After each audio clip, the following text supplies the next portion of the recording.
The Portland steamer sank in the Atlantic in 1898, all lives lost. But its image survives in models. To make a model like the Portland, a worker selects some wooden pieces from a stockroom. Model ships are actually made of thousands of parts, big and small. These are just a few, and some are to be cut down. A computer guides a laser beam as it carves the larger, flat pieces of wood into many parts. They'll be components for the ship's deckhouse. Next, a worker shapes a hull or main body using a machine called a duplicating carver. Holding the machine's stylus on the left, he traces around a master shape. This motion guides two routers on the right as they chisel into basswood, making exact copies of the master hull.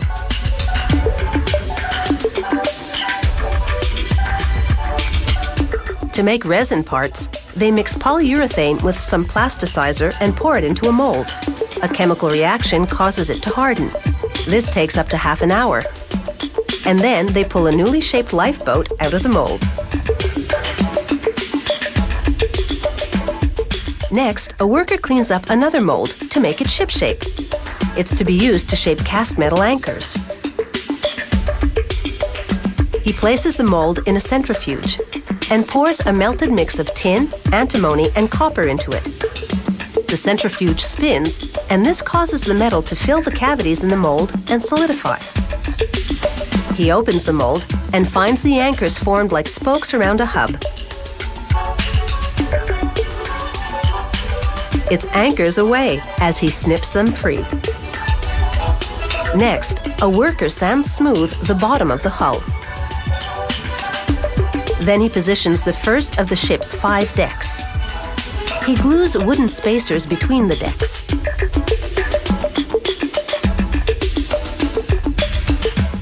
A special glue that dries in about 10 seconds allows him to work quickly as he builds the tiers. Next, he submerges a deckhouse side piece in water to soften the wood. He cuts the little tabs to free other deckhouse parts from a matrix. After that, he carves out the center of 2 of the pieces.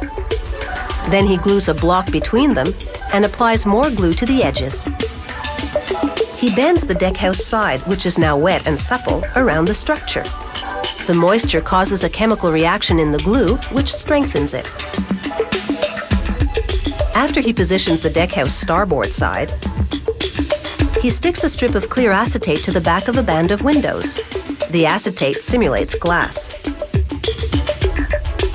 He paints the front of the windowed wall white and then turns it around to paint red curtains on the acetate. Other detailing has been laser etched into the wood. He glues the wall of windows between deck tiers, and the look is authentic. He positions paddle wheels on each side. These have 57 wood paddles held in place by brass radials. Remember the anchors cast in the centrifuge mold earlier? He now positions some on the ship deck. Then he prepares the lifeboats. The larger plastic one goes on the upper deck. This golden eagle is the finishing touch.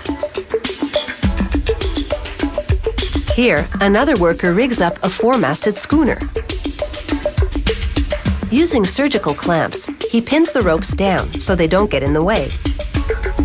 Then he measures a piece of decking to make the top of the deckhouse. He glues it to a base and then positions it on the ship. Next, a jeweler's lathe spins a piece of brass as a worker manipulates a cutter, milling parts for the ship's bell.